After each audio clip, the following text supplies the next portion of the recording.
Maaf Ustaz, saya langsung saja. Siapa itu Ifrit dan siapa pula anak buah Dajjal? Wa qala ifritum minal jin. Jelas ayatnya. Cerita tentang Nabi Nuh, cerita tentang Nabi Sulaiman. Ifrit itu adalah minal jin, dari kalangan jin. Nama komunitasnya jin, bukan biker subuhan. Nama komunitasnya jin. Jin ini terbagi dua. Anna minnal muslimun, kami ada yang jin muslim, juz 29 surat Al-Jin. Wa minnal qasitun, kami ada yang jin kafir. Ada jin muslim, ada jin kafir. Jin muslim masuk surga. Ta'arraw rasyada, mereka selalu mencari kebenaran. Yang jin kafir, kanu li jahannama hataba, masuk neraka jahannam. Jin Ifrit termasuk jin mana? Jin Ifrit yang ada dalam cerita Nabi Sulaiman. Dia menawarkan, ana atika bihi, aku sanggup membawa kursi Balqis, kursi tempat duduk Balqis, dari Yaman ke Palestina. Qabla an taquma min maqamik, sebelum kau tegak dari tempat dudukmu Sulaiman, sudah bisa kubawa kursi Balqis. Wa qala alladhi indahu ilmun minal kitab, datang seorang laki-laki, orang soleh, ilmunya dari Al-Quran. Apa kata dia? Ana atika bihi, aku bisa membawa kursi Balqis dari Yaman ke Palestina. Berapa lama? Qabla an yartadda ilaika tarfuk, sebelum matamu berkedip. Jin Ifrit sanggup membawa sebelum Sulaiman tegak. Orang beriman sanggup membawa sebelum Sulaiman berkedip. Mana yang lebih hebat, orang beriman atau jin Ifrit? Kenapa masih minta jin Ifrit? Banyak orang sampai tak makan, tak minum, pergi ke pohon rindang. Hai jin, datanglah. Kata jin, aku dulu udah kalah tender waktu zaman Sulaiman. Kau datang juga sama aku lagi. Bongak, kata jin. Bodoh, kata jin. Siapa pula anak buah Dajjal? Anak buah Dajjal adalah semua orang yang memperturutkan hawa nafsu menjadi setan. Setan itu dua, sayatinal insi wal jin, dari kalangan manusia dan jin. Alladzi waswisu fi sudurin nas minal jinnati wan nas. Maka dia termasuk tentara-tentara Dajjal. Bagaimana jika keduanya sudah berada dalam tubuh kita, Pak Ustadz? Diruqyah, dikeluarkan. Ruqyah pribadi, baca sebelum tidur malam. Tadi malam saya sebelum tidur malam baca Fatihah sekali, Qul huwallahu 3 kali, Qul falaq sekali, Qul nas sekali, pangkal Al-Baqarah 6 ayat sampai walaikumul muflihun, ayat kursi. Sesudah itu lillahi ma fis samawati sampai ujung 3 ayat. Habis itu tahlil la ilaha illallah, habis itu solawat, tiupkan ke telapak tangan, habis itu hembuskan ke muka, ke badan. Saya di Pekanbaru tidur tak terlalu takut, tapi di Batam ini takut. Entah karena tempat juga ya. Bagus, makin takut makin khusyuk kita. Menurut Ustadz yang berceramah di YouTube, barang siapa di dalam tubuhnya ada anak buah Dajjal, orang tersebut akan tunduk dan patuh terhadap perintahnya. Iya, kalau di dalam badannya ada anak-anak buah Dajjal bersarang, tak keluar dia, maka akan itulah ikut, karena dia selalu berbisik, ikut bos aku, ayo ikut Dajjal. Jadi sistem Dajjal ini multi level marketing. Dia selalu mengajak, dan dia caranya itu bolak-balik. La atiyannakum min baini aidihim, aku akan datang dari depan, wa min khalfihim, dari belakang, wa an aimanihim, dari kanan, wa an sama'ilihim, dari kiri. Tak pernah capek, tak pernah lelah, terus berjuang demi untuk menyenangkan hati Dajjal. Tiba-tiba datanglah anak muda, pemuda hijrah yang letoy. Yuk pengajian yuk. Kata Dajjal, siapa nih yang betul sebetulnya? Aku aja mau masuk neraka semangat betul, kata Dajjal. Kau pula mau masuk surga letoy. Mumpung ini masih ada waktu untuk memperbaiki diri. Satu, bagaimana cara agar Ifrit dan anak buah Dajjal keluar dari tubuh kita? Tidak akan mungkin bersemayam tempat yang sama. Di situ ada zikir, di situ ada setan. Aku akan ganggu mereka. illa ibadaka minhumul mukhlasin, kecuali hamba-hambamu yang tulus ikhlas kepada Allah. Makanya kita diazarkan wirid-wirid. Man laisa lahu wir fahuwa qir. Man laisa lahu wir fahuwa qir. Siapa yang tak punya wirid berarti dia qir. Qir itu apa? Monyet. Wiridnya apa? Itulah wirid harian. Wirid pagi habis sholat subuh baca Fatihah, Qul huwallah, ayat kursi, pangkal Al-Baqarah. Wirid itu untuk menjauhkan dari gangguan-gangguan jin setan. Iman dan takwa yang bagaimana yang harus kita tingkatkan Pak Ustadz? Iman takwa itu tak berubah-ubah dari dulu itu saja. Iman percaya, takwa. Iman takwa itu begini.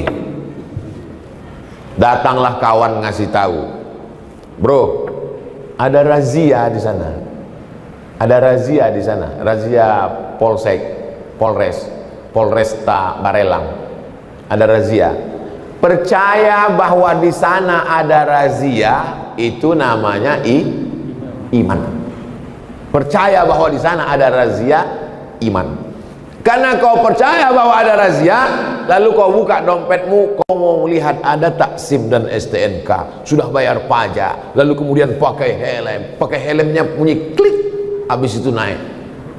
Kesiapan dirimu dengan STNK, pajak, SIM, helm, siap melewati. Kesiapan itu namanya takwa. Paham hubungan iman dengan takwa? Paham. Nah, sekarang ada anak muda dikasih tahu kawannya, bro, kau mau ke kampus? Iya. Ada razia di sana. Razia ya? Iya. Ah, gitu deh. Jalan aja deh.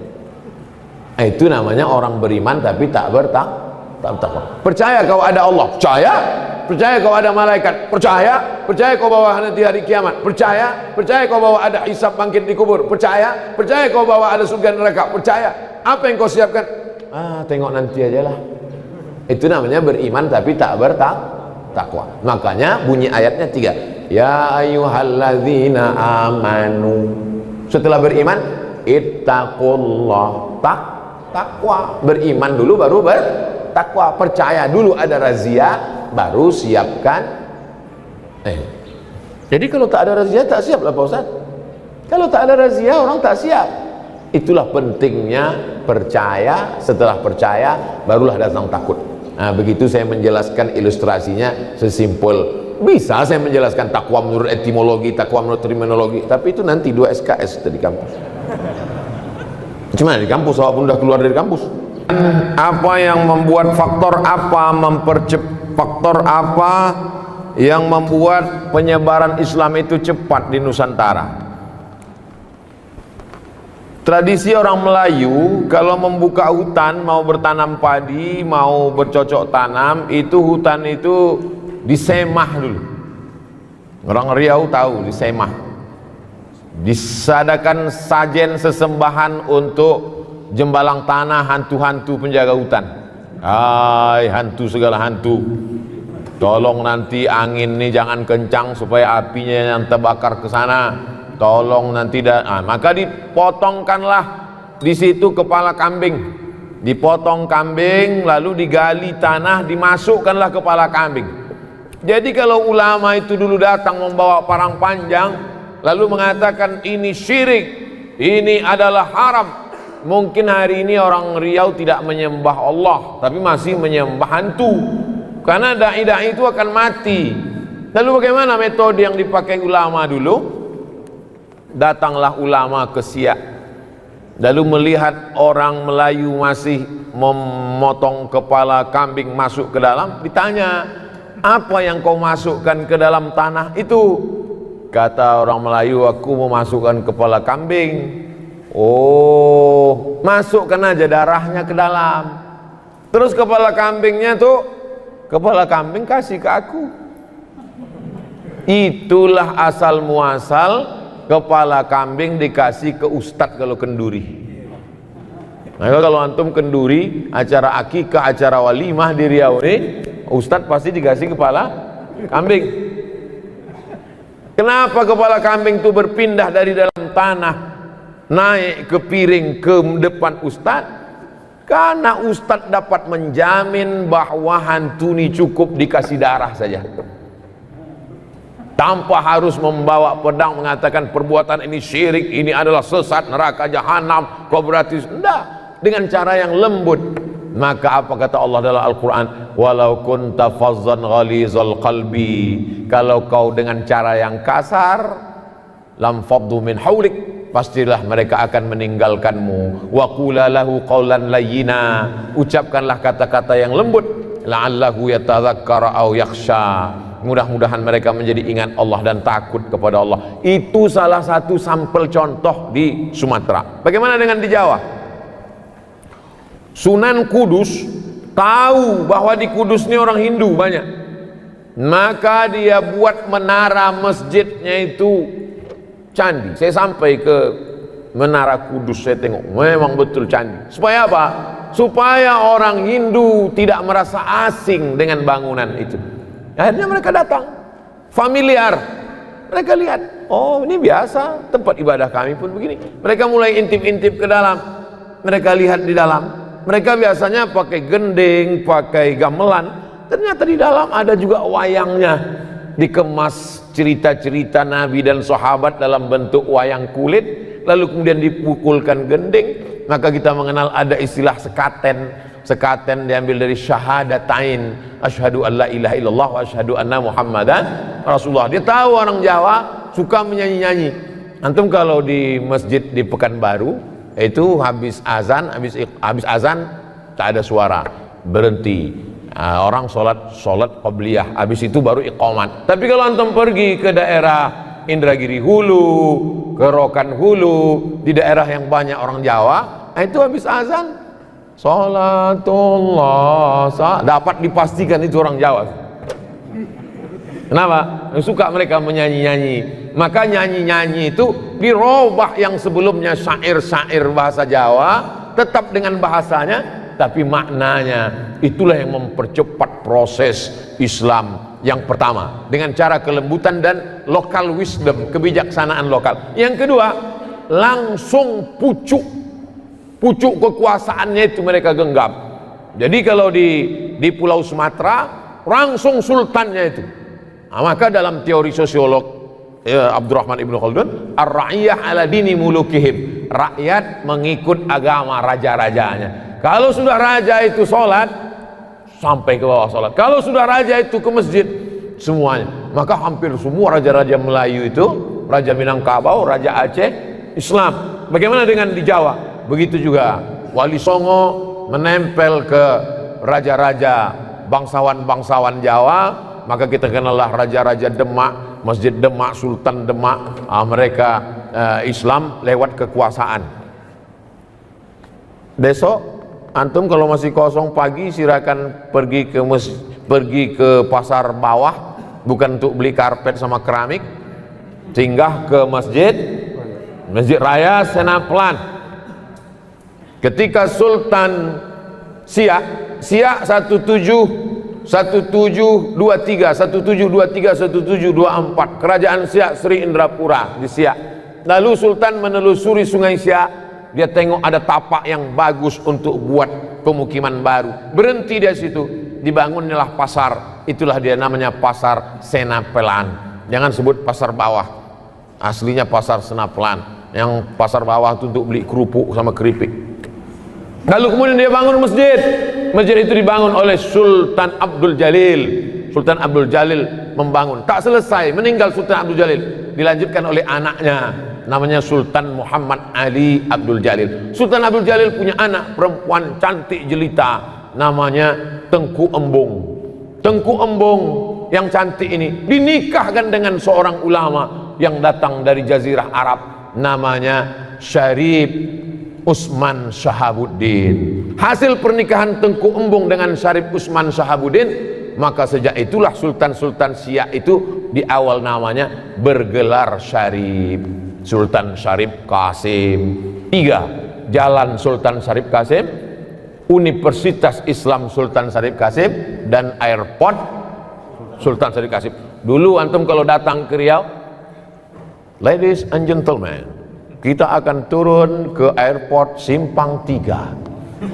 Dirobahlah pada masa Presiden Abdurrahman Wahid. Kiai Haji Abdurrahman Wahid berikan kata sambutan, ini sudah tepat namanya Airport Sultan Syarif Qasim. Masuk airport Simpang 3 kayak tempat becak katanya Sultan Syarif Qasim. Artinya apa? Ulama itu langsung datang ke pucuk kekuasaan, maka dengan satu kekuasaan mudah. Jadi kalau orang memahami ceramah saya, pahamlah dia mengapa di beberapa tempat saya jadi jurkam kampanye. Paham ya? Oh, connect. Cuman kadang jamaah ini tidak secerdas saya, ini jadi masalah. Paham ya? Ceramah saya tabligh akbar. Tabligh akbar saya ke satu daerah, penuh lapangan sepak bola. Habis tabligh akbar selesai. Tapi ketika saya support satu calon wali kota, calon bupati, calon gubernur, duduk dia, maka setiap kelurahan itu bisa dibangun rumah Quran. Tapi orang banyak tak setuju. Setelah saya telusur-telusur, kok kenapa tak setuju saya mendukung paslon? Kami tak tahan Ustadz dibully. Oh, kalau kau tak tahan dibully, jangan kau baca komen. Ternyata dia tak tahan menghadapi haters. Haters itu bahasa Inggris, bahasa Arabnya syaitan.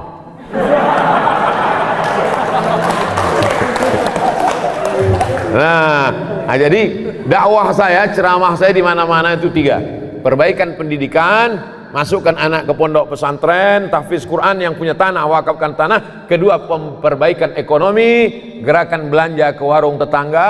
Yang ketiga, perbaikan politik. Maka saya berharap adik-adik HMI kalian masuk ke politik. Ustaz Somad kenapa nggak masuk politik? Saya memang dipesankan datuk saya dulu, cucuku 40 yang ini mesti menjadi ulama sampai mati.